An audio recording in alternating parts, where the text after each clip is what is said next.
Bonjour à tous, c'est GLG et je vous souhaite la bienvenue pour votre petit JT du Geek, toujours en mode électrique. Et surtout, n'oubliez pas de vous abonner pour ne louper aucune de nos mises à jour quotidiennes sur l'actualité des véhicules électriques chinois. Allez, première news, on commence avec la Mini Cooper 2023, une fusion parfaite entre l'Allemagne et la Chine. Car oui, la Mini Cooper électrique, fruit d'une collaboration entre BMW et Greatwell Motor, sort de l'usine Spotlight Automobile en Chine.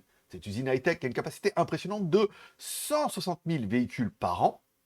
Donc la Mini Cooper conserve son design iconique tout en intégrant des innovations comme les feux arrière reliés à une bande lumineuse. Et côté performance, la version haut de gamme promet une accélération de 0 à 100 en 6,7 secondes grâce à un moteur de 160 kW et une autonomie alléchante de 402 km. La Mini Cooper électrique profite de la plateforme Lemon de Greatwell Motor, bien évidemment, déjà utilisée sur l'Aura Good 4.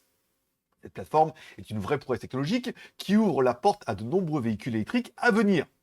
Et c'est surtout, encore une fois, un acte de défaite, puisque voilà, les Allemands, plutôt que de créer leur propre plateforme, préfèrent prendre une plateforme chinoise de Greatwell Motor qui est déjà éprouvée sur la Aura Good 4, et puis ils ont mis leur Mini dessus.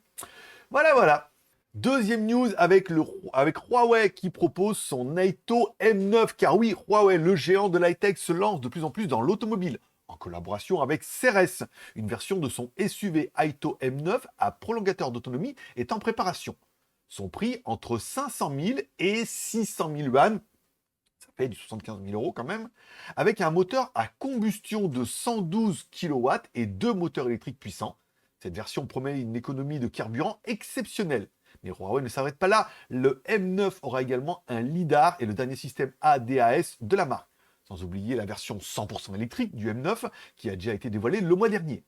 Aito prend clairement son envol avec 6708 unités vendues en septembre. Et enfin, on finira avec le Luxeed S7, encore une collaboration avec Huawei et Chery qui redéfinissent l'avenir des véhicules électriques chinois.